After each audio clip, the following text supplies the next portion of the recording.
है कि आज़ाद दुनिया इस नाम को तशवीशी नज़रों से देखती है। उसने खामोश होकर क्रामवेल और केली की तरफ देखा। ये बहुत बड़ी ज़्यादती है, केली ने कहा। अभी आप दो शरीफ आदमियों से इस किस्म का बर्ताव कर चुके हैं, इसलिए कम से कम मैं तो यही चाहती हूँ कि आप मेरी तरफ से मुतमईन हो जाइए। हाँ, ये मुनासिब है, क्रामवेल बड़बड़ाया। कतई गैर मुनासिब है, इमरान बोल पड़ा। क्यों? केली उसकी आंखों में देखती हुई मुस्कुराई। दुनिया के हर मुल्क में गैर मुल्की जासूस होते हैं। उन्हें पहचानना आसान काम नहीं है, क्योंकि वो मेकअप में रहते हैं। अक्सर वो अहम तरीन महकमों में भी अहम तरीन जगहें हासिल कर लेते हैं। फिर क्या ये मुमकिन नहीं कि वो सीक्रेट सर्विस में भी घुस आएं? मतलब ये कि मैं मेकअप में ना होने के बावजूद भी जीरो लैंड का जासूस हो सकता हूँ। हो सकता है मेरे मुतालिक मेरे ही मुल्क की सीक्रेट सर्विस ने धोखा खाया हो। इमरान खामोश हो गया और वो सब लोग भी कुछ ना बोले। आप कहना क्या चाहते हैं? ओबरान ने पूछा। हमें बहुत ज्यादा मोहतात रहने की जरूरत नहीं है कि हम एक दूसरे पर कड़ी नजर रखें, कतई एतमाद ना करें किसी पर। अब मैं क्या बताऊं कि आप लोग मुशायरा पसंद नहीं है, वरना इस सिलसिले में आपको एक गजल भी सुनाता। गजल क्या? हंटर ने पूछा। अफसोस कि अंग्रेजी में गजल का तर्जुमा नहीं किया जा सकता। फिर हम कैसे समझे कि आपने क्या कहा है? देखिए, गजल है, यानी कि यूं। इमरान ने गुनगुना कर शेर पढ़ा। या इलाही मिट न जाए दर्द दिल, मिटने वालों को मिटाए दर्द दिल। समझ में नहीं आता कि आप क्या कर रहे हैं, ओबरान ने बुरा सा मुंह बनाकर कहा। फिर बहकने लगे आप इमरान साहब, सफदर ने उसे टोका। ओह हाँ, मैं ये कह रहा था कि जीरो लैंड को हम कहाँ तलाश करेंगे, इमरान ने कहा। इससे पहले हम उस सुनहरे ट्रांसमीटर पर गौर करेंगे, ओबरान कुछ सोचता हुआ बोला। वो यकीनन किसी आदमी ही की जुबान थी, लेकिन क्या आप में से कोई उसे समझ सकता था? इमरान के अलावा हर एक ने नफी में सर को जंबिश दी। क्या आप समझे थे?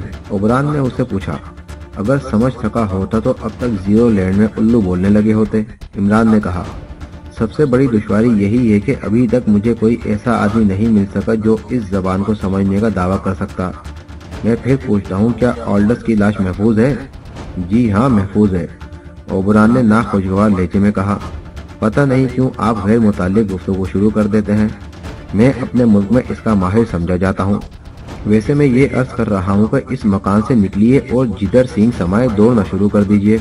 ऑल्डस तना ना रहा होगा। अगर इस मकान पर बम गिरा तो इस वीराने में कोई अफसोस करने वाला भी ना मिलेगा। वो उछल कर खड़ा हो गया। ठीक है, बिल्कुल ठीक है। केली भी छलांग मारकर इमरान के बराबर पहुंच गई। लेकिन ठीक उसी वक्त एक आदमी कमरे में दाखिल हुआ। उसके हाथ में टामी गन थी और वो सर से पैर तक स्याहपोश था। बहुत देर से होश आया तुम्हें? उसने कहका लगाया। फिर वो कहका बतरीज खुर्राहट में तब्दील होता गया।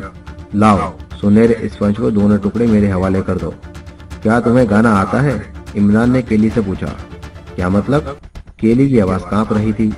तुम देख रही हो कि इस शरीफ आदमी के हाथ में टामी गन है।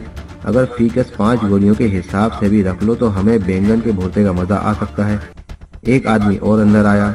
ये भी स्याह लिबास में था और उसके चेहरे पर भी स्याह नकाब थी। उसने मेज पर पड़ा हुआ सुनहरा स्पंज उठा लिया। दूसरा टुकड़ा निकालो, टामी गन वाला घुर्राया। हम किसी दूसरे के वजूद से वाकिफ नहीं है, ओबरान ने पुरसुकून लहजे में कहा। दफतन दूसरे आदमी ने उनके चेहरों का जायजा लेते हुए इमरान की तरफ इशारा करके कहा, यही आदमी हो सकता है। शुक्रिया, इमरान बड़ी सादतमंदी से बोला। बकवास मत करो, स्पंज निकालो, टामी गन वाला धाड़ा। अरे तुम ख्वाह मख्वाह मेरे पीछे क्यों पड़ गए हो? इमरान बुरा सा मुंह बनाकर बोला। मैं क्या जानूं? तुमसे ज्यादा कौन जानेगा अगर तुम वही बेवकूफ आदमी हो। तुम खुद बेवकूफ आदमी? अबे जबान संभाल कर बात करो, वरना मैं यहीं इसी जगह खुदकुशी कर लूंगा। दफतन टामी गन वाले ने दूसरे नकाब पोश से कहा। तुम इन लोगों को बाहर निकाल ले जाओ, मैं इससे समझ लूंगा। मगर इमरान की समझ में ना आ सका कि वो उससे समझने के लिए तन्हाई क्यों चाहता है। दूसरा आदमी बकिया लोगों को रिवॉल्वर दिखाकर बाहर निकाल ले गया। बैठ जाओ। नकाब पोश ने टामी गन की जंबिश से कुर्सी की तरफ इशारा किया। चलो बैठ भी गया। इमरान बैठता हुआ बोला, क्या तुम लोग ये समझते हो कि जीरो लैंड तक पहुंच जाओगे? उसने हुर्रा कर कहा। हम समझे ना समझे तुम यही समझते हो, इमरान मुस्कुरा कर बोला। बकवास है, हमें ऐसी मेहमान की जरा बराबर भी परवाह नहीं। फिर क्यों हमारे पीछे दौड़ते फिर रहे हो? स्पंज, सिर्फ यही 2 टुकड़े जो गलत हाथों में पहुंच गए हैं। लाओ निकालो, मेरे पास ज्यादा वक्त नहीं है। वो मैं अपने साथ नहीं लाया। इमरान ने कहा, तुम मुझे धोखा नहीं दे सकते। अगर ना लाए होते तो तुम्हारे पास ये महलूल भी ना होता जिसके सहारे तुमने इन्हें अपना कर्तव्य दिखाकर मरूब करने की कोशिश की थी। तो वो ट्रांसमीटर ही है। इमरान ने उसकी बात का जवाब देने की बजाय पूछा, अब भी इसमें कोई शुबा बाकी रह गया है? मगर यार वो जबान कौन सी है, किसी की भी समझ में नहीं आई। तुम्हारे फरिश्ते भी ना समझ सकेंगे। नकाबपोश मुस्कुराया। वो उसके करीब ही खड़ा था और टॉमी गन का रुख उसकी तरफ था। अच्छी बात है। इमरान ने एक तवील सांस ली। मैं एक शर्त पर वो स्पंज तुम्हारे हवाले कर सकता हूँ। उसने चारों तरफ देखकर ये जुमला आहिस्ता से कहा था, गोया वो ये नहीं चाहता था कि ये गुफ्तगू किसी और के कान में भी पड़ सके। क्या मतलब? मुझे इन लोगों या इनकी स्कीमों से कोई दिलचस्पी नहीं। मैं तो सिर्फ एक औरत की तलाश में हूँ जिसके बगैर मैं जिंदा नहीं रह सकता। कौन औरत? वही जिसने डॉक्टर दावर को चोट दी थी। मैं नहीं जानता कि तुम किस औरत का तस्करा कर रहे हो, उसने कहा। लेकिन दूसरे ही लम्हे वो सब कुछ जान गया, क्योंकि इमरान ने उसे गाफिल पाकर उसके पेट पर एक जोरदार लात रसीद की थी। वो गैर मुतवक्का हमले के लिए तैयार नहीं था, लिहाजा समझ न सका। फिर इमरान ने उसके जमीन पर गिरने से पहले ही उसकी टॉमी गन वाले हाथ पर हाथ डाल दिया था। टॉमी गन उछलकर दूर जा पड़ी। अब इमरान उस पर इस तरह सवार था कि एक हाथ से उसका मुंह दबा रखा था और दूसरे हाथ से उसकी गर्दन पर जोर आजमाई कर रहा था। जल्द ही उसका शिकार बेहिस्सो हरकत हो गया, लेकिन इमरान को ये देखकर अफसोस हुआ कि ये बेहिस्सी दायमी बन गई थी, यानी वो दम घुटने की वजह से खत्म हो चुका था। वैसे इमरान ने उसकी गर्दन इसी हद तक दबाई थी कि वो सिर्फ बेहोश हो जाए। उसने बड़ी तेजी से उसके कपड़े उतार कर पहने और चेहरे पर नकाब लगाई। फिर टॉमी गन संभालता हुआ बाहर निकला। वो लंगड़ाता हुआ आहिस्ता आहिस्ता चल रहा था। बाहर थोड़े ही फासले पर दूसरा नकाबपोश मौजूद था और उसने कॉन्फ्रेंस के दूसरे शुरा को रिवाल्वर से रोक रखा था। दफतन इमरान पर खांसियों का दौरा पड़ गया और उसने खांसी हुई के दौरान दूसरे नकाबपोश से भराई हुई आवाज में कहा, इन्हें ले चलो, काम हो गया है। मैंने उसे मार डाला है। मैं जख्मी भी हूँ। वो झपट पड़ा था, मगर ठहरो, इनकी तलाशी ले लो। वो उन्हें टॉमी गन से कवर करके खड़ा हो गया और दूसरा नकाबपोश उनकी जामा तलाशी लेने लगा। तुम हमें कहाँ ले जाओगे? ओबरान ने मुर्दा सी आवाज में पूछा। जहन्नुम में, इमरान ने खांसते हुए जवाब दिया। उसकी इन खांसियों ने भरम रख लिया था, वरना दूसरा नकाबपोश आवाज की तब्दीली की बिना पर होशियार हो जाता। इमरान का ख्याल था कि इन लोगों का अड्डा यकीनी तौर पर करीब ही होगा, इसलिए उसने ये चाल चली थी। उसका ख्याल गलत नहीं निकला। दूसरा नकाबपोश उन्हें नेता करके एक जानिब धकेलने लगा। ले चलो, इमरान खांसता हुआ बोला। मैं बहुत ज्यादा जख्मी हो गया हूँ, मेरी रफ्तार की परवाह ना करो। वह अंग्रेजी कैसे लहजे में गुफ्तगू कर रहा था, क्योंकि उसने इन दोनों के मुतालिक पहले ही अंदाजा कर लिया था कि वो अंग्रेज हैं। ये काफिला अंधेरे में एक तरफ चल पड़ा। तनलैन से मिली हुई इत्तला हमीद के लिए कतई बेसरोपा थी। रोचंगी सिंगापुर से आया था, अमेरिका जाने का इरादा रखता था। दरमियान में कासिम के अगवा की बात आ पड़ी, मगर बात क्या हुई? आखिर इस अगवा का मकसद क्या था? अगवा से पहले वो अपनी याददाश्त खो बैठा था। यही नहीं, बल्कि अपनी जीन्स तक का एहसास नहीं रह गया था। और इस जहनी हादसे से कुछ देर पहले वही चीनी उसकी मेज पर देखा गया था, जो बाद में उसे होटल ही से उड़ा ले गया था। रोचंगी कौन था? क्या चाहता था? डॉन मैगार्टर ने तनलैन को उस सिलसिले में बहुत कुछ हिलाया जलाया, लेकिन वो इससे ज्यादा नहीं बता सकता जितना पहले बता चुका था। रोचंगी उसके बयान के मुताबिक सिंगापुर से आया था और सिंगापुर ही से उसके नाम एक तारुफी खत आया था। रोचंगी उसके बयान के मुताबिक सिंगापुर से आया था और सिंगापुर ही से उसके नाम एक तारुफी खत लाया था। वो खत क्योंकि तनलैन के एक करीबी दोस्त का था, इसलिए उसने रोचंगी को अपने यहाँ ठहरने की इजाज़त दे दी थी। उसने बताया कि अगर उसे शुबा भी हो जाता कि वो किसी जुर्म की नीयत से आया था, तो वो उसे कभी अपने घर में जगह ना देता। हमीद ने डॉन मैगार्टर की आंखों में बेएतबारी पढ़ ली थी। उसने उसे कहते सुना, अगर अपनी खैरियत चाहते हो तो 9 बजे रात तक उसको पैदा करो। अगर उसने कोई जुर्म ही किया है तो हाथ क्यों आने लगा सीनियोर? तनलैन मुर्दा सी आवाज में बोला। मैं बकवास नहीं सुनना चाहता, डॉन मैगार्टर ने गरज कर कहा। वो आदमी मेरा मेहमान था जिसे वो अपने साथ ले गया है। मैं तुम में से हर एक की चमड़ी उधेड़ दूंगा। मैं देखूंगा सीनियोर, मगर हम बेकसूर हैं। उसके बाद डॉन मैगार्टर के इशारों पर चीनियों की भीड़ वहां से खिसकने लगी। हमीद फिर डॉन मैगार्टर के शराब खाने में वापस आ गया और फिर जैसे ही डॉन मैगार्टर के ऑफिस में पहुंचा किसी ऐसे नन्हे से बच्चे की तरह खुश नजर आने लगा जो अपनी बिछड़ी हुई माँ से गैर मुतवक्का तौर पर जा मिला हो। कर्नल फरीदी डॉन मैकार्ट्रे के ऑफिस में उनकी वापसी का मुंतजिर था। डॉन मैकार्ट्रे बड़ी गर्मजोशी के साथ उससे बगैर हुआ, फिर बोला, कर्नल, मुझे बेहद अफसोस है कि मेरे मेहमानों को तकलीफ पहुंची। कैसी तकलीफ? मैं नहीं समझा। फरीदी के अंदाज से साफ जाहिर हो रहा था जैसे वो हालात से ला इल्म हो। कासिम का वाकया उसने बड़ी हैरत से सुना। ओहो, हमीद भौंकलाकर बोला, मैंने बड़े लंबे चौड़े तार के जरिए आपको मुतला किया था। मुझे तुम्हारा कोई तार नहीं मिला। मैंने तुम्हें अपने लंदन के पते से मुतला किया था, फिर तुम्हें एक तार दिया था कि तुम लोग वापस जाओ और रवानगी से मुझे मुतला करो, लेकिन तुम्हारी तरफ से कोई इत्तला नहीं मिली। इस सिलसिले में मैंने पे दर पे 3 तार दिए, लेकिन जवाब नहीं मिला। मजबूरन मुझे ही आना पड़ा। हमीद अपना सर हिलाने के अलावा और क्या कर सकता था। गोया ये सब कुछ उसी कासिम के लिए हुआ था।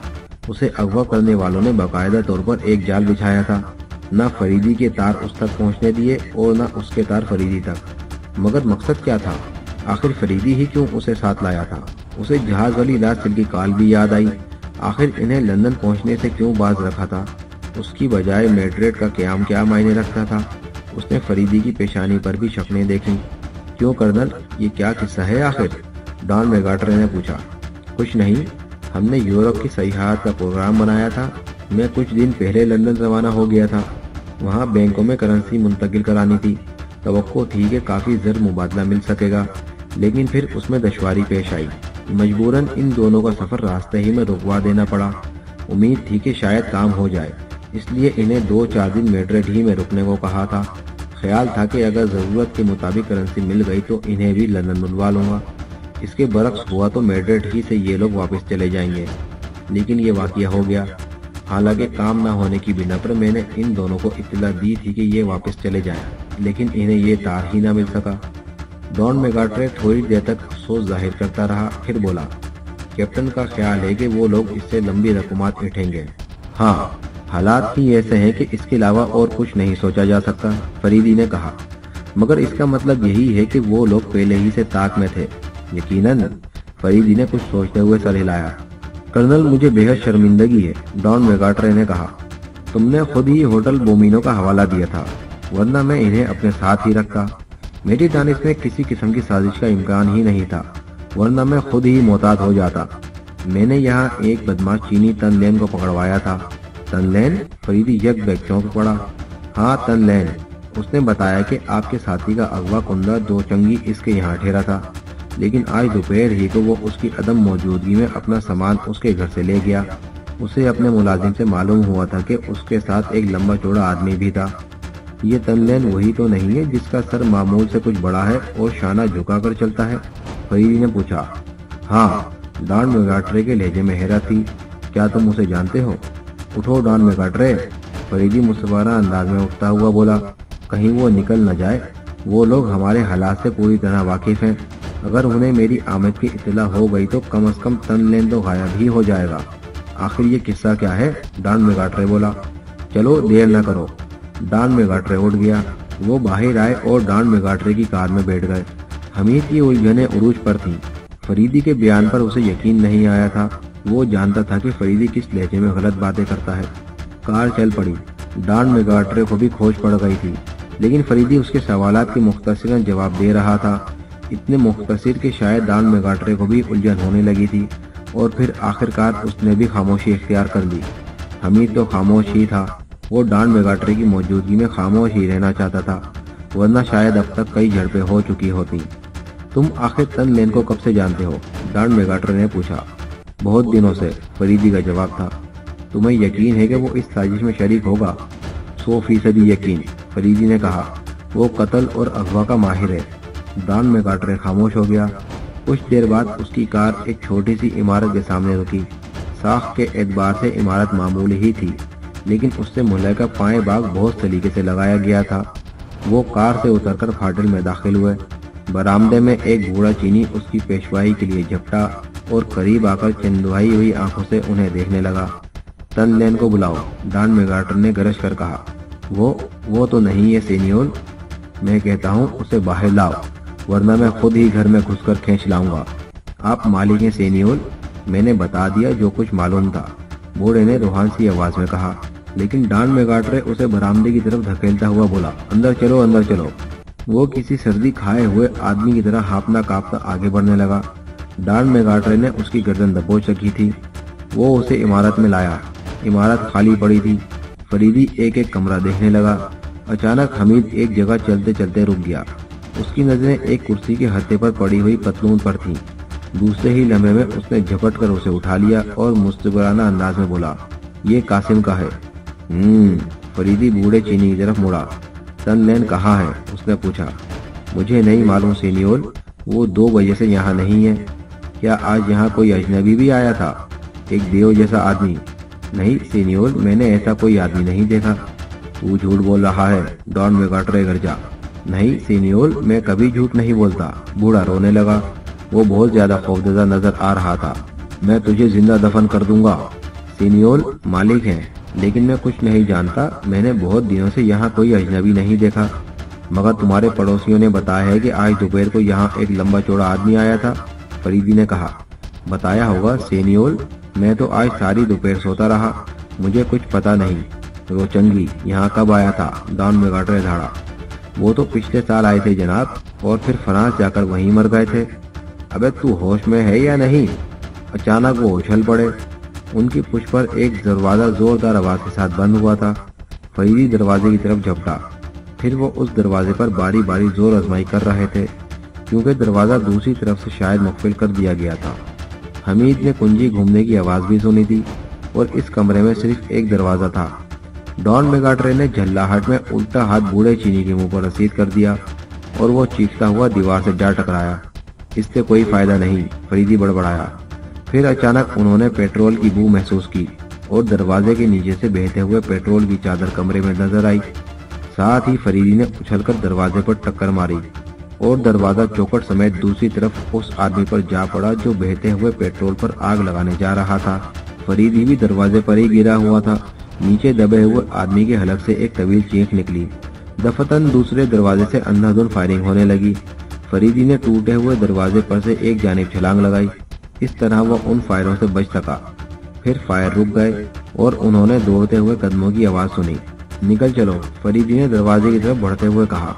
फिर उन्होंने ये भी नहीं देखा कि दरवाजे के नीचे दबे हुए आदमी का क्या हशर हुआ था।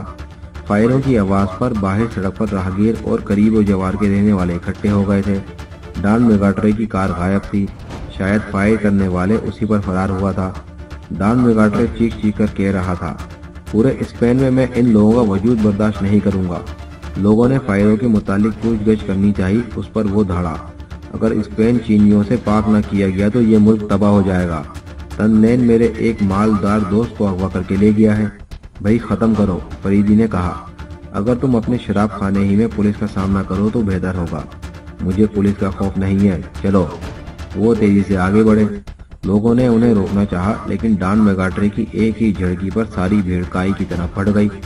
दूसरी सड़क पर एक टैक्सी मिल गई, और इस तरह वो जल्द अज जल्द शराब खाने पहुंचने में कामयाब हो सके। कर्नल, वाकई इस वक्त तुमने कमाल कर दिया, डॉन मेगाट्रे ने कहा, वरना एक बार फिर वही पेकार्डी के शराब खाने वाला मंजर आंखों के सामने होता। हम उस छोटे से कमरे में भी भुन कर कबाब हो जाते। फरीदी कुछ न बोला, वो गहरी सोच में था। उसने सिगार सुलगाया और खिड़की के बाहर देखने लगा। अंधेरा फैल गया था। मैड्रिड की सड़कें जगमगा उठी थीं। दफतन उसने कहा, पुलिस जरूर आएगी। हाँ, आना तो चाहिए, डॉन मेगाट्रे ने कहा, मगर मैं इस झगड़े में नहीं पड़ना चाहता। अगर इस चक्कर में फंसा तो कई दिन लग जाएंगे, और इस सस्ते में हमारे साथी का पता नहीं क्या हशर हो। फिर तुम जो कहो किया जाए। हम यहाँ से चले जाएं तो बेहतर है। चले जाओ, तुम किसी परेशानी में तो नहीं पड़ोगे? उस पर डॉन मेगाट्रे ने एक तवील खेका लगाकर कहा, परेशानियां सिर्फ उन लोगों के हिस्से में आती हैं जो डॉन मेगाट्रे नहीं होते। फरीदी ने थोड़ी देर बाद कहा, मेरा ख्याल है कि इस वक्त तक तनलैन ने मैड्रिड छोड़ दिया होगा। मैं तुम्हारे लिए पूरा स्पेन छान सकता हूँ, डॉन मेगाट्रे बोला।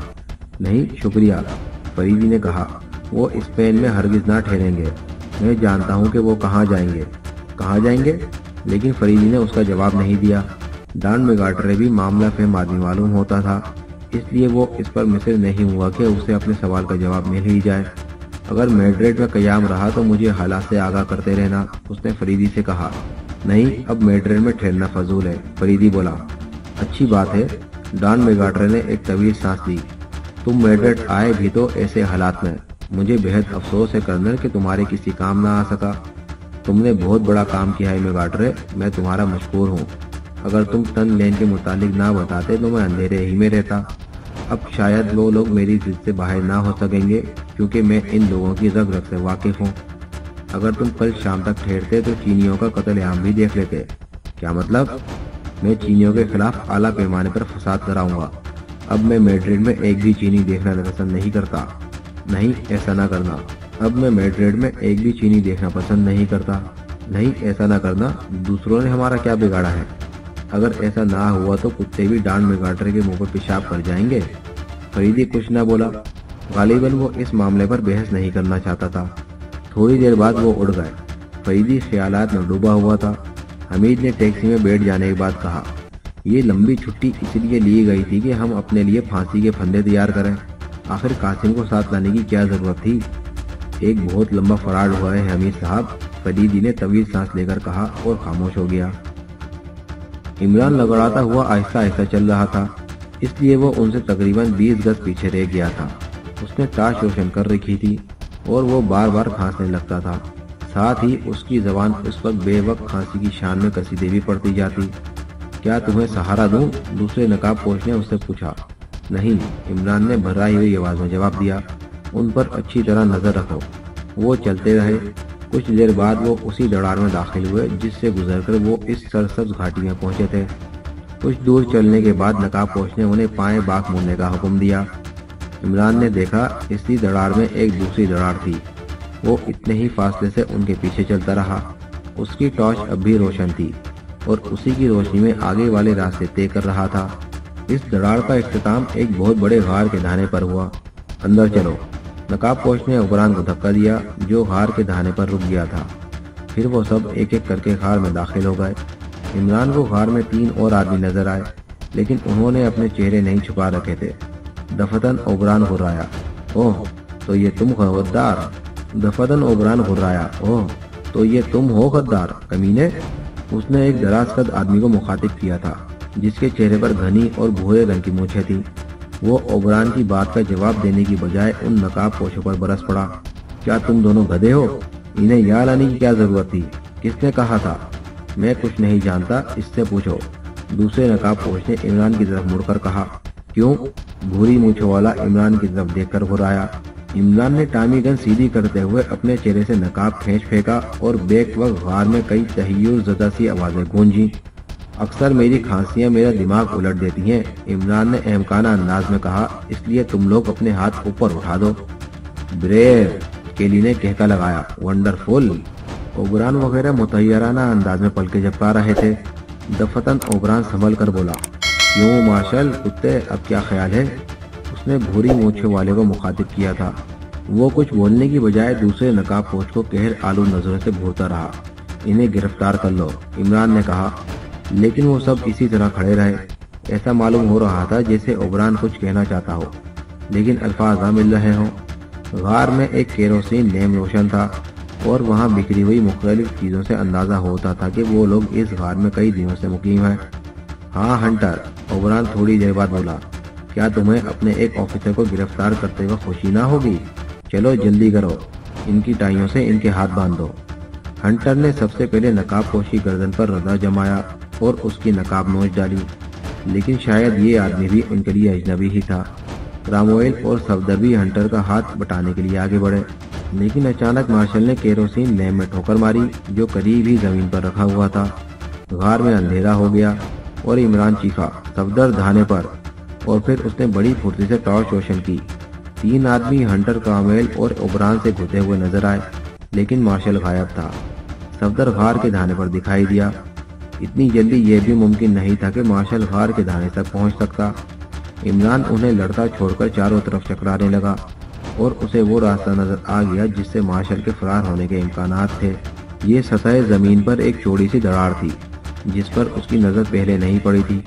उसने दरार में टार्च की रोशनी डाली। दूर तक एक ढलवान रास्ता नजर आ रहा था। इमरान दरार में उतरता चला गया। फिर उसने अपनी पुछ पर भी कदमों की आवाजें सुनी। वो टॉर्च रोशन किए हुए तेजी से नशेब में उतर रहा था। अब गार की घुटन से निजात मिल गई थी। सर पर तारों भरा आसमान था और नीचे दोनों जानिब लामहदूद गहराइयां थी। जिस रास्ते पर वो चल रहे थे वो एक कई फरलांग लंबी चट्टान थी, जिसकी चौड़ाई 6 फीट से ज्यादा ना रही होगी। अक्सर जगह तो वो इतनी तंग हो गई थी कि 2 आदमी बमुश्किल बराबर से खड़े हो सकते। दफतन उसने कदमों की आवाज सुनी, लेकिन उसने मुड़कर नहीं देखा, क्योंकि वो उसके साथियों ही में से कोई हो सकता था। इस रास्ते के इख्तिताम पर वो रुक गया। आगे फिर चढ़ाई शुरू हो गई थी और दोनों जानिब की गहराइयां भी बहुत पीछे रह गई थीं। उसने टॉर्च की रोशनी में गर्दोपेश का जायजा लिया और फिर आगे बढ़ने का इरादा कर ही रहा था कि कदमों की आवाजें बिल्कुल करीब आ गईं। आने वाली केली ग्राहम थी। नहीं मिला? उसने पूछा। क्या नहीं मिला? इमरान के सवाल में हैरत भी शामिल थी। जिसके पीछे आए थे? मैं अपने बड़े भाई के पीछे आया था, लेकिन उसे गुम हुए तकरीबन 30 साल हो चुके हैं। अजीब आदमी हो। केली झंझला गई।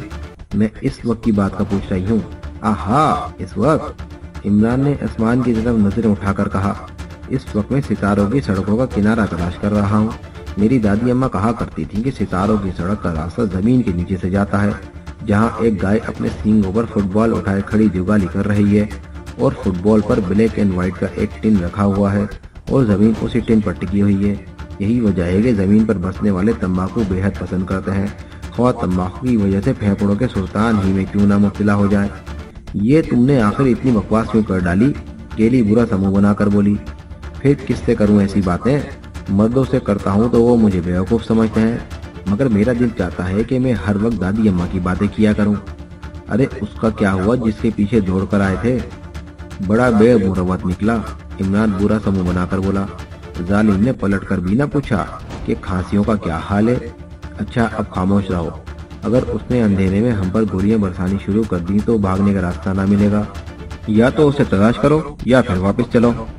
तुम वापस जाओ। मैं तो गाय को जुगाली करते देखना चाहता हूँ, जिसकी सींग। क्या तुम दूसरों को बिल्कुल उल्लू समझते हो? केली बिगड़ गई। मैं उल्लू की नहीं, गाय की बात कर रहा हूँ। जुगाली करती हुई गाय मुझे बहुत अच्छी लगती है।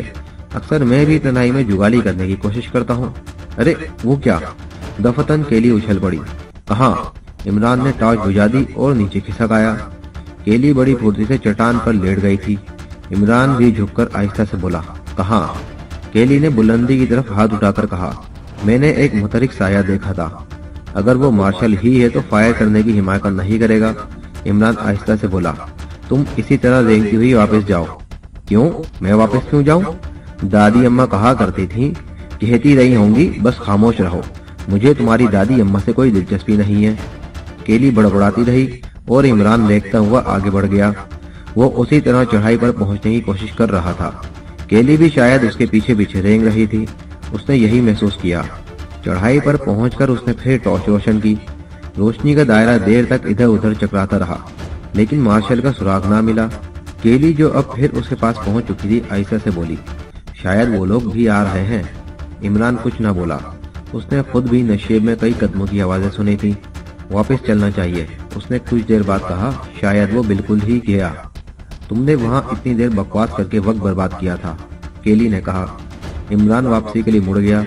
उसे खुद भी इसका एहसास था कि उसने वक्त बर्बाद किया था, मगर इस जबान को क्या करता जो काफी अरसे से बेतुकी बकवास के लिए बेचैन थी। वो नीचे उतरने लगा। रास्ते में उन्हें ओबरान और सफदर मिले। क्या नहीं मिला? ओबरान ने पूछा। बस इनकी वजह से निकल गया, इमरान ने ठंडी सांस लेकर कहा। मेरी वजह से क्यों? केली तुनक कर बोली। इन्होंने अपनी दादी अम्मा के किस्से छेड़ दिए थे। अरे अरे, मैंने छेड़े थे या तुमने? केली ने हैरत से कहा। तो फिर मैं ही भूल रहा हूँगा, मेरी याददाश्त बहुत कमजोर है। खुदा इन मोहतरमा पर रहम करे, सफदर ने ठंडी सांस लेकर उर्दू में कहा। मार्शल निकल गया, ये बहुत बुरा हुआ, ओबरान बड़बड़ाया। फिर वो वापसी के लिए मुड़ गए। हंटर और क्रामवेल कैदी के साथ उसी गार में थे। गार में पहुंचकर इमरान ने ओबरान से पूछा, क्या उनके सामान को अच्छी तरह देख लिया गया है? हाँ। कोई काम की चीज? नहीं, कोई खास चीज नहीं मिली, ओबरान ने जवाब दिया। लेकिन इमरान शायद मुतमईन नहीं हुआ था। उसने दोबारा वहाँ की एक एक चीज को बगौर जायजा लिया, लेकिन कोई कारआमद चीज हाथ ना लगी। फिर थोड़ी देर बाद वो अपनी क़यामगाह की तरफ रवाना हो गए। तीनों कैदी आगे चल रहे थे। ये मार्शल कौन है? इमरान ने ओबरान से पूछा। ओह, सबसे पहले मुझे तुम्हारा शुक्रिया अदा करना चाहिए, तुम वहाँ तन्हा रह गए थे। आखिर वो तुमसे तन्हाई में क्या चाहता था? अपनी मौत, इमरान ने जवाब दिया। ओह, क्या वो मर गया? हाँ, मैंने बात करने की कोशिश की थी मगर वो मर ही गया। क्या तुम्हारे पास भी कोई वैसा ही सुनहरा स्पंज है? अगर ना होता तो मैं उसके इस्तेमाल से कैसे वाकिफ होता? तुम वाकई हैरत अंगेज आदमी साबित हुए हो दोस्त। मैं तुम्हें हमेशा याद रखूंगा। मैं मार्शल के मुतालिक पूछ रहा था। ना पूछो तो बेहतर है, ओबरान मगमून लहजे में बोला। मुझे बताते हुए शर्म आएगी। यहाँ अंधेरा है इसलिए यहीं बता दो, मैं तुम्हें शर्माते ना देख सकूंगा। वो बदबख्त मेरे महकमे का आदमी है और मेरे बराबर ही का ओहदा रखता है। महकमे में कब से है? बहुत दिनों से है, तकरीबन 12 साल पुरानी मुलाजमत समझ लो। और वो जीरो लैंड के लिए काम करता रहा है, इमरान बोला।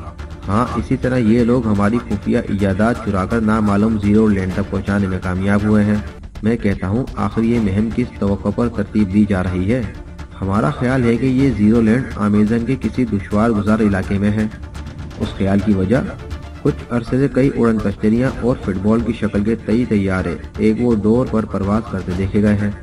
उनका रुख मशरिक की तरफ था और उन्हें उस वक्त तक देखा जाता रहा है जब तक वो जंगलों में नहीं दाखिल हो गए। उसके बाद एक्वाडोर की हुकूमत की इजाज़त से हमारे सैकड़ों जहाज़ों ने दूर तक परवाज की, लेकिन कुछ पता नहीं चल सका। जंगल इतने घने हैं कि नीचे का हाल मालूम कर देना दुश्वार है। अभी हमारे पास ऐसे हेलीकॉप्टर भी नहीं है जिन्हें लंबी परवाज के काम में लाया जा सके। इमरान कुछ ना बोला, वो चलते रहे। केली सफदर से इमरान ही के मुतालिक गुफ्तगू कर रही थी। सफदर की समझ ही में नहीं आ रहा था कि वो उसे इमरान के मुतालिक क्या बताए, क्योंकि इमरान तो खुद उसकी समझ से बाहर था। वो क़याम गाह पर पहुंच गए। यहाँ वो दोनों मुलाजिम एक जगह बंधे पड़े पाए गए जिनके सुपुर्द ऑल्डस की लाश की निगरानी की गई थी। मिस्टर ओबरान, इमरान ने कहा, मेरा ख्याल है कि हम इन तीनों कैदियों को यहीं छोड़कर बाहर खुले मैदान में चल निकले। मार्शल खामोश नहीं बैठेगा। उसकी यही कोशिश होगी कि हम सबों को दूसरी सुबह ना देखने दे, क्योंकि उसका राज जाहिर हो गया है। जाहिर है कि वो तुम्हारे मुल्क की सिगरेट सर्विस से बआसानी अलग होना पसंद नहीं करेगा। तुम ठीक कह रहे हो दोस्त, अभी तक तुमने जो कुछ भी कहा है ठीक ही निकला है। इस गुफ्तगू के बाद तीनों कैदियों को जमीन पर गिराकर उनके हाथ पैर भी बांध दिए गए। फिर उनके हलक में रुमाल ठूंसे जाने लगे और फिर वो बाहर निकल आए। इमरान अपना सूटकेस उठाना नहीं भूला था। ओबरान ने कहा, क्या सामान भी ले चलें? जैसा जी चाहे, मैं तो अपना सूटकेस हर वक्त साथ रखने का आदी हूँ, क्योंकि मेरी अकल अमूमन इसी में बंद रहती है। वैसे मिस गेली अगर चाहें। केली ने झल्ला कर तस्वीर की।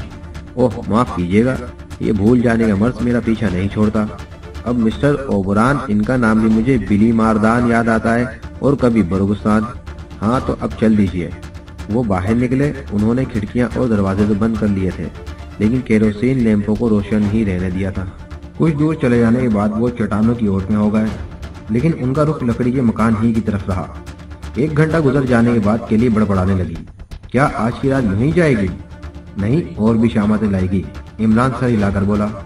और फिर अचानक उन्होंने लकड़ी के मकान से शोले बुलंद होते देखे। उनमें से कई भौंकलाकर उठे। नहीं, इमरान घुर्राया, अगर अंधेरे में अपने जिस्म छल्ली कराने हो तो जरूर उस तरफ जाओ। उनमें से कई बेवकूफ बड़बड़ाने लगे। उन्हें अपने सामान की फिक्र थी। दफतन उन्होंने टॉमी गन की रेट सुनी। आहा, तो वो तना ही है, इमरान ने कहा। ये कैसे कहा जा सकता है? ओबरान ने पूछा। अगर वो कई होते तो आग लगाकर फायरिंग न करते, बल्कि हमें जिंदा पकड़ने की कोशिश करते, क्योंकि इस टकराव का मकसद सिर्फ सुनहरे स्पंज के टुकड़े हासिल करना था। वरना उन्हें इसी कब परवाह हो सकती है कि हम यहाँ बिल्ली की गर्दन में घंटी बांधने के लिए इकट्ठे हुए हैं। ठहरो, तुम लोग यहीं ठहरो, मैं देखता हूँ। इमरान टॉमी गन संभाले अंधेरे में रेंग गया। लकड़ी की इमारत से शोले बुलंद होते रहे और टॉमी गन शोर मचाती रही। ऐसा महसूस हो रहा था जैसे उसे इस्तेमाल करने वाला पागल हो गया हो। फिर यकबैक उन्होंने 2 टॉमी गनों की गरजने की आवाज सुनी। ओहो, क्या टकराव हो गया? सफदर बड़बड़ाया। ठीक उसी वक्त दूर से इमरान की आवाज आई, अरे बाप रे, ये तो मर ही गया। और फिर वो चट्टान की ओर से निकलकर जलते हुए मकान की तरफ भागे। तैयारा मैड्रिड से न्यूयॉर्क के लिए प्रवास कर चुका था और हम ये सोच रहा था कि आखिर यकबैक न्यूयॉर्क की क्यों सूझ गई। फरीदी ने अभी तक उसे कुछ भी नहीं बताया था। डॉन मेगाट्रे से रुखसत होने के बाद भी वो एक दिन मैड्रिड में ठहरे थे। उस रोज फरीदी का ज्यादा वक्त इधर उधर तार देने में गुजरा था और उसी दिन हमीद ने यह भी देख लिया कि डॉन मेगाट्रे ने जो कुछ भी कहा था कर दिखाया था। मैड्रिड में चीनियों के खिलाफ आला पैमाने पर फसादात शुरू हो गए थे। اور ان فسادات کی وجہ افواہیں تھیں۔ حمید تو انہیں افواہیں ہی سمجھتا تھا کیونکہ اسے اس فساد کی اصلیت معلوم تھی۔ چینیوں کے خلاف یہ افواہیں ڈان میگاٹرے ہی کی طرف سے پھیلائی گئی ہوں گی۔ بس صبح یہ خبر سارے شہر میں پھیل گئی تھی کہ پچھلی رات کو ایک چینی نے ایک اسپینی بچے کو ذبح کر ڈالا تھا اور اس کا گوشت کھانے ہی والا تھا کہ پکڑ لیا گیا۔ پھر تھوڑی دیر بعد یہ خبر ملی کہ چینیوں کے ایک مکان سے 18 اسپینی بچے برآمد ہوئے ہیں۔ غرض سے کہ ہر خبر کا مرکزی خیال یہی ہوتا کہ چینی آدم خور ہیں۔ بس پھر کیا تھا، جہاں بھی کوئی چینی نظر آیا ڈھیر کر دیا گیا۔ وہ دوسرے ہی دن نیو یارک کے لیے روانہ ہو گئے۔ فریدی اس فساد سے بہت دل برداشتہ ہوا تھا۔ اس نے اس سلسلے میں ڈان میگاٹر سے بھی گفتگو کی اور پھر ہمیشہ کے لیے اس سے متفق ہو گیا۔ مگر ڈان میگاٹر بھی کیا کر سکتا تھا؟ فساد کو ہوا دینا آسان ہے لیکن اسے رکوا دینا بہت مشکل ہوتا ہے۔ ڈان میگاٹر کا کہنا تھا کہ قاسم کا اغوا اس کی توہین کے باعث ہوا تھا، اس لیے چینیوں کے خلاف کارروائی ضروری تھی۔ لیکن فریدی اندھے انتقام کا قائل نہیں تھا۔ اندھا انتقام بے گناہوں کو بھی چاٹ جاتا ہے۔ اس سلسلے میں تو 100% یہی ہوا تھا۔ فریدی کے خیال کے مطابق اصل مجرموں کا بال بھی بیگانہ ہوا ہوگا۔ یہ آخر ڈان میگاٹر ہے کیا بلا؟ حمید نے پوچھا۔ میڈرڈ کا سب سے بڑا گنڈا، فریدی نے جواب دیا۔ تو آپ نے اس کی وساطت سے ہمارا انتظام کیوں کرایا تھا؟ میڈرڈ میں بس وہی جان پہچان والا تھا اور اس کا پتہ بھی سیدھا سادہ ہے۔ ڈان میگاٹر میڈرڈ لکھ دو، بس کافی ہے۔ آپ سفارت خانے کے دوست سے بھی تو کام کر سکتے تھے۔ کر سکتا تھا مگر اسی صورت میں جبکہ ہمارا یہ سفر سرکاری نوعیت کا ہوتا۔ حمید تھوڑی دیر تک خاموش رہا، پھر بھنا کر بولا، آخر نیو یارک کیوں؟ فریدی نے ایک طویل سانس لی اور آہستہ سے بولا، میں نے اس سے بڑا دھوکہ شاید ہی پہلے کبھی کھایا ہو۔ دھوکہ؟ آپ پہلے بھی کہہ چکے ہیں ہوگا۔ میں اس کے متعلق کچھ نہیں پوچھوں گا، ویسے یہ تو اپنا مقدر ہو چکا ہے، آپ دھوکے کھائیے اور میں دھکے کھاؤں۔ فریدی کے ہونٹوں پر خفیف سی مسکراہٹ نظر آئی اور اس نے کہا، پورا واقعہ سن کر تم مجھے احمق سمجھو گے مگر حالات ہی ایسے تھے کہ اس چکر میں پھنس جانا پڑا۔ پچھلے 2 ماہ سے برابر طارق سے خط و کتابت ہو رہی تھی۔ طارق کا خیال تھا کہ دوبارہ طارق وادی کا سفر کیا جائے، اور آپ مجھے اب بتا رہے ہیں؟ سنو تو صحیح، میرا قطعی ارادہ نہیں تھا، لیکن پھر ابھی حال ہی میں نے سوچا کہ اس بہانے سے سیاحت بھی ہو جائے گی اور تفریح بھی۔ پچھلی بار تو سنگ ہی کا مسئلہ درپیش تھا، اس لیے تفریح کیا ہوتی، یہی سوچ کر طارق کو لکھ دیا کہ میں تیار ہوں۔ اس پر طارق نے لکھا کہ موٹے کو بھی ساتھ لانا، کیونکہ اب کی بار ہم جو راستہ اختیار کریں گے اس کے لیے موٹے جیسے طاقتور آدمی بہت ضروری ہوں گے۔ میں نے بھی سوچا کیا حرج ہے اگر قاسم بھی ساتھ چلے، لہذا طارق کو اس کی روانگی سے بھی مطلع کر دیا۔ پچھلے سفر میں بھی قاسم بعض اوقات کافی کارآمد ثابت ہوا تھا۔ بڑے بڑے تناور درخت راستے سے ہٹائے تھے، اکثر درخت کاٹ کاٹ کر نالوں پر پل بنائے تھے۔ میں نے قاسم کو سفر پر آمادہ کیا لیکن مجھے پھر بھی بے خبر رکھا۔ حمید جل کر بولا، ایسے موقع پر تمہاری چچاہٹ کافی دلچسپ ہوتی ہے، اسی لیے اس بھینسے کو بھی مجھے کچھ بتانے سے منع کر دیا تھا۔ نہیں، یہ تو اسے بھی نہیں بتایا تھا کہ طارق وادی کا سفر درپیش ہے، بس ایک لمبے سفر کی بات تھی۔ بہرحال میں نے سوچا کہ پہلے انگلینڈ جا کر بینکوں میں اپنی رقومات کا جائزہ لوں، پھر تم لوگوں کو روانگی کے لیے لکھوں گا تاکہ ادھر ادھر زیادہ وقت برباد نہ ہو۔ یہ بھی محض اتفاق تھا کہ لندن میں ایک ایسے آدمی سے ملاقات ہو گئی جو میرا اور طارق کا دوست ہے۔ اس نے بتایا کہ طارق آج کل کیلیفورنیا میں ہے۔ میں نے اسے آگاہ کیا کہ اسے غلط اطلاعات ملی ہیں، طارق تو نیو یارک میں ہے۔ وہ خوب ہنسا اور بتایا کہ وہ اسے پچھلے ہی ہفتے کیلیفورنیا میں چھوڑ کر آیا ہے اور وہ تقریباً 6 ماہ سے وہی مقیم ہے۔ مجھے اس پر بڑی حیرت ہوئی کیونکہ ابھی حال ہی میں اس کے خطوط نیو یارک سے آتے رہے تھے۔ اس وقت تک کسی سازش کا خیال نہیں آیا، لیکن پھر آہستہ آہستہ میرا ذہن بھٹکنے لگا۔ میں نے سوچا کہ تم لوگ میری ہدایت کے مطابق چل پڑے ہوگے اور راستے میں ہی ہوگے، لہٰذا میں نے راسل کی فون پر تم سے گفتگو کر کے اسی دوست کے توسط سے طارق کے متعلق معلومات بہم پہنچانے کی کوشش کی۔ وہاں سے بھی یہی جواب آیا کہ طارق تقریباً 6 ماہ سے کیلیفورنیا میں ہے۔ میں اس دوست سے پہلے ہی طارق کا پتہ معلوم کر چکا تھا جس نے اس کے کیلیفورنیا کے قیام کا متعلق بتایا تھا۔ میں نے طارق سے اسی پتے پر بذریعہ تار پوچھا کہ کیا اس نے اسی دوران میں مجھے خطوط لکھے تھے۔ جواب انکار میں آیا۔ حمید بھوکلائے ہوئے انداز میں یہ کہانی سنتا رہا تھا۔ فریدی کے خاموش ہوتے ہی بول پڑا، کیا آپ طارق کی تحریر نہیں پہچانتے؟ وہ عموماً خطوط ٹائپ کرتا ہے، ہاتھ سے نہیں لکھتا۔ دستخط تو کرتا ہی ہوگا، میں اس کے دستخط پہچانتا ہوں، لیکن ان دستخطوں پر زیادہ غور کرنے کی ضرورت ہی نہیں محسوس ہوئی تھی کیونکہ جو کچھ بھی ہوا ہے میرے لیے قطعی غیر متوقع تھا، میں سوچ بھی نہیں سکتا تھا۔ پھر اب کیا خیال ہے؟ ایک مضحکہ خیز خیال کہ یہ سب کچھ محض قاسم کے اغوا کے لیے ہوا ہے۔ तो गोया अपने यहाँ से न्यू यॉर्क तक इस साजिश का जाल बिछाया गया था, वरना मैड्रिड ही में ये वाकया क्यों पेश आता? न्यू यॉर्क पहुँचने पर सब कुछ हो सकता था। आहा, ठहरिए, मुझे सोचने दीजिए। मेरे खुदा, अब मुझे याद आया, जिस एरोप्लेन से हमने सफ़र किया था उसमें शायद वो चीनी भी थे। ओहो, किस कदर दिमाग खराब हुआ है मेरा। मैं उस चीनी तन लेन के मुतालिक तो भूल ही गया था। आप उसे कैसे जानते हैं और वो है कौन? वो फरीदी एक तवील सांस लेकर मुस्कुराया। इसी सिलसिले की एक कड़ी। अगर उसकी शख्सियत पर तुम जाहिर हो जाओ तो ये साजिश भी एक खुली हुई किताब की तरह तुम्हारे सामने आ जाएगी। तनलैन संघही के मशहूर साथियों में से था। जब वो न्यूयॉर्क से तारीक वादी की तलाश में रवाना हुआ था, उस वक्त तनलैन बहुत ज्यादा बीमार हो गया था, इसलिए वो उसका साथ नहीं दे सका था। न्यूयॉर्क के एक अस्पताल ही में पड़ा रह गया था। ओहो, हमीद ने मुस्कुराना अंदाज में पहलू बदला। गालिबन तनलैन तारीक वादी के लिए कोई महम तरतीब दे रहा है, लेकिन रहनुमाई के लिए भी कोई चाहिए, कोई ऐसा आदमी जो पहले भी सफर कर चुका हो। मेरा दावा है कि इन लोगों ने रोजा पर भी दौड़े डालने की कोशिश की होगी, मगर रोजा काफी चालाक है। आखिरकार उन्होंने इस पूरी टीम में से कासिम ही को मुनासिब समझकर मुंतखब कर लिया और उसके लिए इतने पापड़ बेले गए। हमारे मुल्क में उनकी दाल न गलती, इसलिए उन्होंने हमें न्यूयॉर्क बुलाया और उनके कुछ आदमी हमारे पीछे भी लगे रहे। मैड्रिड में तुम्हारा इत्तफाकिया क़याम उनके लिए एक बेहतरीन मौका साबित हुआ और वो उसे वहीं से ले उड़े। मगर उसकी याददाश्त पर क्या गुजरी थी? ओह, ये बहुत मामूली सी चीज़ है। चीनियों में ज़माना कदीम से ऐसी अद्वियात के बारे में तहकीक और तजस्सुस का रुझान पाया जाता रहा है जो किसी भी आदमी पर गैर मामूली तौर पर असरअंदाज हो। मसलन कई साल हुए लंदन में चीनियों का एक ऐसा ग्रुप पकड़ा गया था जो ऐसी ही अद्वियात के बलबूते पर दौलतमंद तकबे में खौफ व हरास फैलाकर लंबी लंबी रकमें ऐड रहा था। ये लोग किसी मालदार को ताक लेते हैं और उसे खत लिखते हैं कि अगर फला दिन उन्हें कोई बड़ी रकम ना मिली तो उसके घराने पर खुदा का कहर नाजिल होगा और उसका लड़का किसी काम का ना रह जाएगा। लॉर्ड बर्नहाम की ही की मिसाल ले लो, उसे ऐसा ही ये खत मिला था। उसने मामला पुलिस के सुपुर्द कर दिया। पुलिस ने यह नजरिया कायम किया कि कोई लॉर्ड बर्नहाम को ख्वाह मख्वा तंग कर रहा है, इससे ज्यादा उस धमकी की असलियत नहीं। लेकिन मुईना तारीख को लॉर्ड बर्नहाम के इकलौते लड़के का जिस्म बिल्कुल नीला हो गया और वो अपने हलक से गीदड़ों की सी आवाजें निकालने लगा। इसके अलावा और किसी किस्म की आवाज उसके मुंह से निकलती ही नहीं थी। ना वो दूसरों की गुफ्तगू समझ सकता था और ना आदमियों की तरह बोल सकता था। बहरहाल जब वो गुरु पकड़ा गया तो हकीकत जाहिर हुई, ये किसी किस्म के जहर ईद का असर था जो उसे शराब में इस्तेमाल कराया गया था। कासिम के सिलसिले में भी यही तरीका इख्तियार किया जा सकता है। उसका दिमाग उलटे बगैर उसका अगवा मुमकिन ही नहीं था। इस तरह वो चीनी उसके हमदर्द बनने में भी कामयाब हो गया होगा।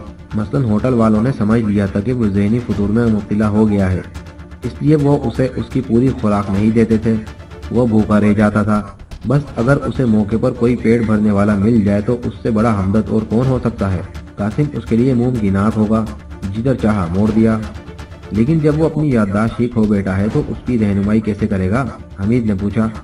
इन दवाओं का तोड़ भी होता है उनके पास। फरीदी कुछ सोचता हुआ बोला।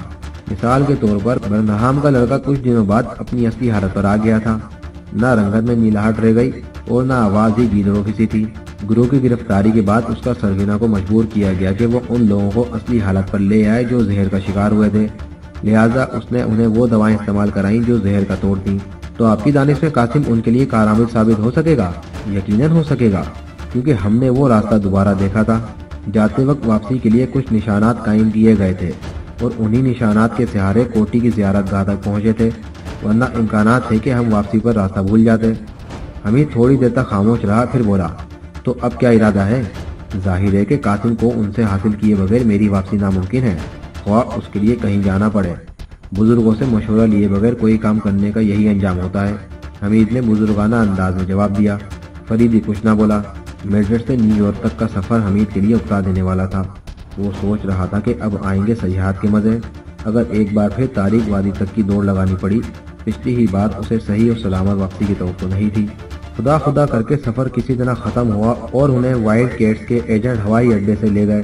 फरीदे का पहले ही ख्याल था कि वो वाइल्ड कैट्स सही में ठहरेगा। अब हमीद की समझ में नहीं आ रहा था कि फरीदी यहाँ कासिम को किस तरह तलाश करेगा, और फिर क्या ये भी ज़रूरी था कि वो लोग उसे न्यूयॉर्क ही लाए हों? इतनी बात फरीदी भी समझता रहा होगा। फिर आखिर वो न्यूयॉर्क क्यों आया था? इतनी बात फरीदी भी समझता रहा होगा। फिर आखिर वो न्यूयॉर्क क्यों आया था? तारीख से भी तबादला ख्यालात का सवाल नहीं पैदा होता था, क्योंकि वो यहाँ था ही नहीं। फरीदी तो सफ़र की तकान से भी मुतासिर नहीं होता था, क्योंकि एक ही घंटे बाद वो बाहर जाने के लिए तैयार हो गया था। लेकिन उसने हमीद को इस पर मजबूर नहीं किया। हमीद ने उस पर खुदा का लाख लाख शुक्र अदा किया और फिर बिस्तर पर ढेर हो गया। लेकिन फिर थोड़ी देर बाद कॉफ़ी की ख्वाहिश महसूस हुई। उसने हेड वेटर को फ़ोन किया। थोड़ी ही देर में एक लड़की कॉफ़ी की ट्रे लिए हुए कमरे में आई।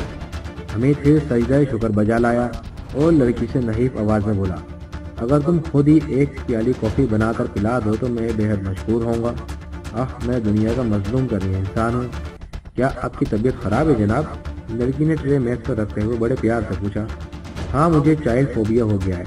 ये कौन सा मर्द है जनाब? मैं पहली बार ये नाम सुन रही हूँ। बच्चों का खौफ। मैं नहीं समझी जनाब। लड़की के लहजे में हैरत थी। बैठ जाओ। हमीद ने कुर्सी की तरफ इशारा किया। मैं तुम्हें बताऊंगा कि मैं कितना बदनसीब आदमी हूँ। लड़की बैठ गई और उसके लिए कॉफ़ी बनाने लगी, लेकिन उसकी नज़रें बार बार इस्तेफामिया नजराज में हमीद की तरफ उड़ जाती थीं। वो एक अंधेरी और डरावनी रात थी। हमीद किसी फिल्मी एक्टर के लहजे में बोला, बड़ी डरावनी। मैं आज भी याद करता हूँ तो दिल उलटने लगता है। आंधी का शोर, बादलों की गरज, बिजली की चमक, हजारहा भटकी हुई रूहों की चीखें। मैं अपने मकान में तन्हा था। रात आधी से ज्यादा गुजर चुकी थी। अचानक किसी ने दरवाजे पर दस्तक दी। टक टक टक, और मेरा दिल धड़कने लगा। धक धक धक। हमीद खामोश हो गया। लड़की ने कॉफी की प्याली उसकी तरफ बढ़ाते हुए कहा, फिर क्या हुआ जनाब? ओह, फिर मैं कांपते हुए कदमों से दरवाजे की तरफ बढ़ा। दरवाजा खुलते ही कमरे की रोशनी बाहर खड़े हुए आदमी पर पड़ी और मैं चीख मारकर पीछे हट आया। उसकी शक्ल बहुत डरावनी थी। वो छोटे कद का एक मोटा सा आदमी था। होंठ मामूल से ज्यादा मोटे थे और नाक खुली हुई थी। सर और दाढ़ी के बाल बेतहाशा बड़े हुए थे। उसके जिस्म पर ट्वीड का एक सीधा सा सूट था जो पानी से शराबोर हो चुका था।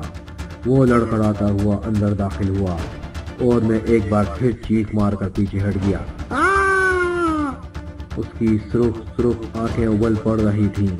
उसने दरवाजे की तरफ हाथ बढ़ाकर घूंसा हिलाया और फिर फर्श पर ढेर हो गया। उसके कपड़ों से बहने वाला पानी फर्श पर फैल रहा था। हमीद खामोश होकर कॉफी पीने लगा। लड़की का एहतराम बढ़ रहा था और ऐसा मालूम हो रहा था जैसे हमीद का बार बार खामोश हो जाना उसे गिना गुजर रहा हो। फिर क्या हुआ जनाब? वो गहरी गहरी सांसें ले रहा था। शायद बेहोश हो गया था। मैंने झपट कर दरवाजा बंद कर दिया। मुझे ऐसा ही मालूम हुआ था जैसे कुछ लोग उसका ताक़ुब कर रहे हों। फिर मैं थोड़ी देर तक दम बखुद खड़ा रहा, लेकिन उसकी पोजीशन में कोई तब्दीली ना हुई। वो जैसे पड़ा था वैसे ही पड़ा रहा। मैंने आगे बढ़कर उसे हिलाया जुलाया, तब यकीन हुआ कि वो सचमुच बेहोश था। उसकी सूरत डरावनी जरूर थी, मगर उस वक्त वो मजलूम ही मालूम हो रहा था। मैंने उसके भीगे हुए कपड़े उतारे और उसे एक कुछ चादर में लपेट दिया।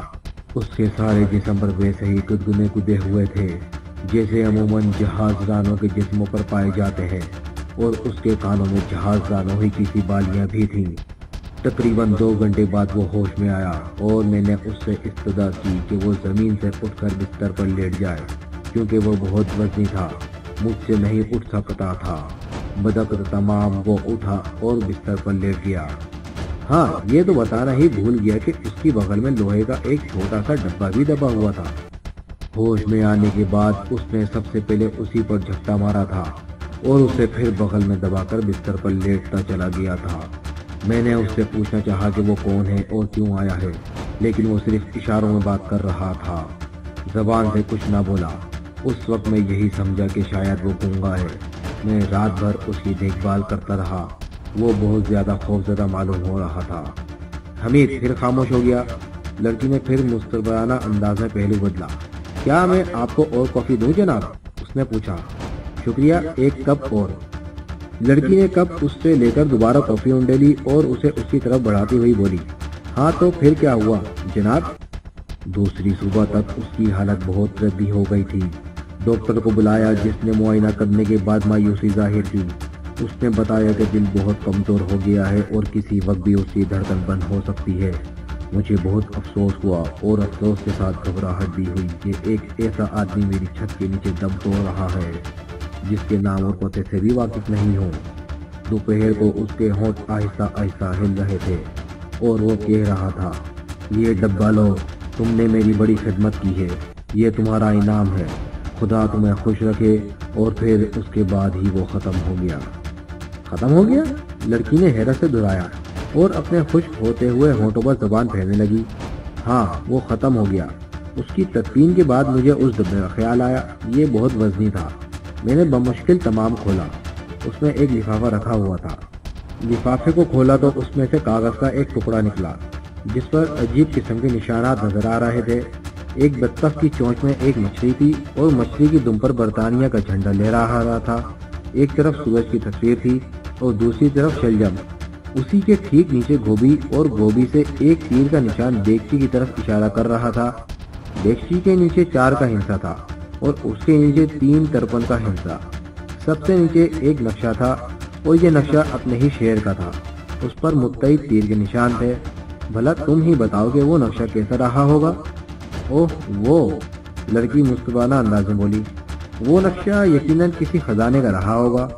हमीद खामोशी से कॉफी पीता रहा। अरे आप खामोश क्यों हो गए जनाब? लड़की ने उसे टोका। बस अब कुछ ना पूछो, ये मुसीबतों से भरी हुई दास्तान है। खजाने आसानी से नहीं दस्तयाब हुआ करते, लड़की ने मुस्कुरा कर कहा। नक्शे में तीरों के निशान शहर की एक गली में मुड़ गए थे और गालिबन फिर वो एक मकान में दाखिल हो गए थे। एक दिन मैं उन्हीं तीरों के निशानात को देखता हुआ चल पड़ा। उस गली में पहुंचा जहां वो मकान था। नक्शे के मुताबिक अभी तक एक एक निशान सही निकला था। मकान काफी बड़ा था और उसके अंदर से बच्चों का शोर सुनाई दे रहा था। मैं चुपचाप वापस चला आया क्योंकि अगर वो किसी खजाने ही का किस्सा था तो उसके लिए रात ही मुनासिब होती। रात को मैं कील कांटे से लेस होकर फिर उसी गली में जा पहुंचा। दीवार पर चढ़ने में कोई दुश्वारी नहीं पेश आई और मैं बआसानी दूसरी तरफ उतर गया। नक्शे ने अभी तक बिल्कुल मेरी रहनुमाई सही की थी। मैं दबे पांव आगे बढ़ता रहा। चारों तरफ सन्नाटा था। मैं नक्शे के मुताबिक उस कोठरी में जा पहुंचा जहां तहखाना था। तहखाने का रास्ता भी जल्दी ही मालूम हो गया था और मैं बड़ी तेजी से नीचे उतरता चला गया। आहा, वो आहानी संदूक मेरे सामने था जिसकी तस्वीर नक्शे में मौजूद थी। उसमें एक बड़ा सा मुखबिर लटक रहा था। हाँ, ये बताना तो भूल ही गया कि उस डब्बे में जो उस आदमी ने दिया था एक कुंजी भी थी और उसी कुंजी से मैंने अंदाजा लगाया था कि वो कुंजी किसी ताले की जरूर होगी। मैंने बड़ी बेसब्री से संदूक का कफल खोला और फिर उसका ढकना उठाने में काफी कुव्वत सर्फ करनी पड़ी। हमीद फिर खामोश हो गया। लड़की का चेहरा जोश से सुर्ख हो गया था और आंखें चमकने लगी थीं, मगर हमीद की खामोशी बदस्तूर कायम रही और अब उसकी आंखें कुछ मगमूम सी नजर आने लगी थीं। फिर क्या हुआ जनाब?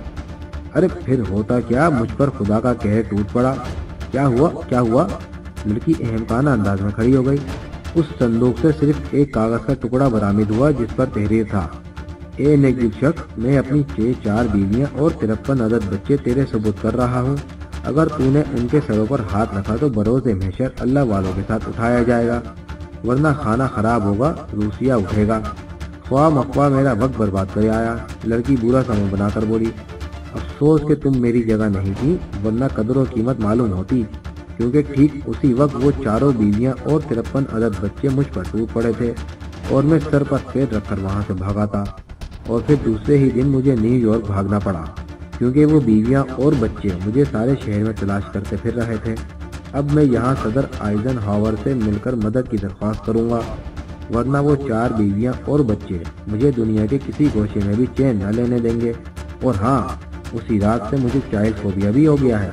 सुना है कि तुम्हारे देश में इस किस्म के अमराज का माकूल इलाज होता है। लड़की भनभनाती हुई उठी और ट्रे संभालने लगी। उसी वक्त किसी ने दरवाजे पर दस्तक दी और हमीद की इजाज़त से दरवाज़ा खोलकर अंदर दाखिल हुआ। ये कोई मुकामी आदमी मालूम होता था। आप कैप्टन हमीद हैं जनाब? उसने पूछा। हाँ, मुझे कर्नल फरीदी ने भेजा है। उनको किसी ने छुरा मार दिया है। वो इस वक्त शिकागो अस्पताल में है। हालत ज़्यादा अच्छी नहीं है। हमीद उछलकर खड़ा हो गया। लकड़ी का मकान अंगारों का ढेर बड़ा हुआ था और उसी के करीब मार्शल की लाश पड़ी हुई थी। हर एक को अपने सामान की फिक्र थी। केली ने इमरान से कहा, तुम तो एक सूटकेस बचा लाए थे, अब हम क्या करेंगे? बारी बारी तुम सब इस सूटकेस को सर पर रखकर सफर कर सकोगे, इतनी कुर्बानी मैं जरूर करूंगा। दोस्त, तुम बेहद खतरनाक आदमी मालूम होते हो।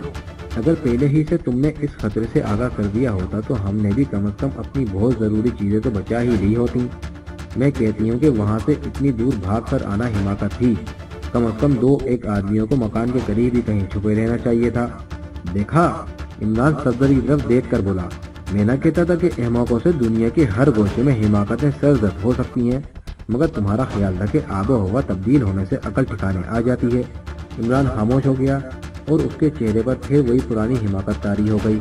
इमरान के अलावा उनमें से कोई भी हंसने या बोलने के मूड में नहीं था। इस मकान में 3 जिंदा आदमी जल मरे थे। केली को उस पर बेहद अफसोस था। मैं सोच भी नहीं सकता था कि वो झोंपड़े ही में आग लगा देगा, ओबरान ने कहा। उसने ये भी ना सोचा कि खुद उसके साथी भी हमारे साथ ही जल मरेंगे। जो शख्स अपने मुझसे गद्दारी कर सकता है वो सब कुछ कर सकता है, सफदर बोला। अब हम रात कहाँ गुजारेंगे? करामोइल ने कहा। यहीं इसी जगह, वरना जल मरने वालों की रूहें हमारी तलाश में भटकती फिरेंगी, इमरान ने कहा और वहीं बैठ गया। क्या अब फिर कुछ? ओबरान उसे घूरता हुआ बोला। लेकिन इमरान कुछ न बोला। वो लोग भी एक एक करके जमीन पर बैठ गए। वो एक दिल हिला देने वाला मंजर था। उनके करीब ही एक लाश पड़ी थी और जलती लकड़ियां इस तरह चरख रही थीं जैसे वो अरसे से इसी रात की मुंतजिर रही हों। कुछ देर बाद तय पाया कि वो लोग इसी गार में रात बसर करें जिसे मार्शल और उसके साथी इस्तेमाल करते रहे थे। वो गार की तरफ चल पड़े, फिर रात वहीं बसर की और उनमें से सिर्फ इमरान, सफदर और हंटर रात भर खर्राटे लेते रहे थे। बकिया को ठीक से नींद नहीं आई थी। खसूसन केली तो रात भर बुरे बुरे ख्वाब देखकर बड़बड़ाती रही थी। दूसरी सुबह उन्होंने गार में पड़े हुए सामान की दोबारा तलाशी ली। इस तरह वो कुछ खाने पीने की चीज़ें हासिल कर सके, वरना हेलीकॉप्टर के आने के वक्त तक भूखा रहना पड़ता। कुछ पेट में डालने के बाद उनमें फिर गुफ्तगू शुरू हो गई, मगर इमरान अब घूम रहा था। वो उनकी किसी बात का जवाब न देता, बार बार के इस्तग़फ़ार पर सिर्फ इतना ही कहता, खुदा जाना। दिन को मुझे साफ नहीं दिखाई देता, इसलिए मैं अमूमन अपनी राय जाहिर करने से गुरेज करता हूँ। वो लोग एक्वाडोर के सफ़र के मुतालिक गुफ्तगू कर रहे थे। केली बार बार इमरान की तरफ देखने लगती थी, लेकिन वो इस तरह खला में घूरता हुआ पलकें झपका रहा था जैसे किसी उल्लू को पकड़कर धूप में बिठा दिया गया हो। कुछ देर तक उनमें गुफ्तगू होती रही, फिर वो उठ गए, गार से बाहर आए और इधर उधर फैल गए। केली सफदर के साथ थी। वो दरअसल उससे इमरान के मुतालिक गुफ्तगू करना चाहती थी। तुम्हारा साथी आखिर है किस किस्म का आदमी? उसने पूछा। रोजाना हजारों आदमी उसके मुतालिक यही सोचते हैं और फिर रात को यही सोचते हुए सो जाते हैं। नतीजे के तौर पर उनकी नींदें हराम होती हैं, यानी उन्हें ऊट पटांग ख्वाब दिखाई देते हैं। लिहाजा इसके मुतालिक कुछ सोचना ही फजूल है। पिछली रात वो एक हैरत अंगेज आदमी मालूम हो रहा था, लेकिन इस वक्त यकीन नहीं आता कि ये वही है। मैं फिर कहता हूँ कि उसके मुतालिक कुछ ना सोचो, वरना तुम्हें पछताना पड़ेगा। क्यों? उसने हैरत से कहा। मैं नहीं समझी। उसके मुतालिक वाज़े अल्फाज में कुछ समझाया भी नहीं जा सकता, सफदर ने कहा। बस ये समझ लो कि उस पर मुख्तलिफ औकात में मुख्तलिफ किस्म के दौरे पड़ते हैं। तब तो किसी ऐसे आदमी को काबिल एतमाद नहीं कहा जा सकता। मुझे हैरत है कि तुम्हारे मुल्क का महकमा इसे कैसे बर्दाश्त कर रहा है। करना ही पड़ता है। क्यों? इसने आज तक कोई गलत कदम नहीं उठाया। बज़ाहिर पहले शुबा होता है कि इससे कोई ज़बरदस्त हिमाकत सरजद हो रही है, लेकिन फिर उस हिमाकत के नताइज इस तरह हमारे ही हक में बेहतर साबित होते हैं कि उसे कोई मौजज़ा समझ लेने को दिल चाहता है। फिर बात इमरान से हटकर जीरो लेन की तरफ आ गई। मैं नहीं समझ सकता कि हमारी इस मुहिम का क्या हशर होगा। क्यों? ओबरान मुझे कुछ बेवकूफ़ सा आदमी मालूम होता है। हंटर काफ़ी होशियार आदमी है और अभी ओबरान के कई और आदमी भी हमारे साथ होंगे। आज शायद वो आ जाए। दफतन उन्होंने इमरान को देखा जो एक चट्टान से नीचे उतर रहा था। अंदाज से ऐसा मालूम हो रहा था जैसे उसने चट्टान की दूसरी जानिब कोई खास चीज देखी हो। घोड़े पर परिंदा। इमरान उनके करीब पहुंचकर तहय्युर ज़दा लहजे में बोला, क्या बात हुई? केली तमस्खुर आमेज अंदाज में मुस्कुराई। यानी कोई बात ना हुई? मैं कह रहा हूँ मैंने अभी घोड़े पर एक बहुत बड़ा परिंदा देखा है। ओबरान भी उनके करीब आ गया था। पहले तो उसने इमरान की इस बात पर बुरा सा मुंह बनाया, फिर यकबैक चौंक पड़ा। क्या कहा? परिंदा? यानी कोई आदमी घोड़े पर सवार था? आहा, आधा आदमी आधा परिंदा। रेड इंडियन, हंटर ने खौफजदा आवाज में कहा।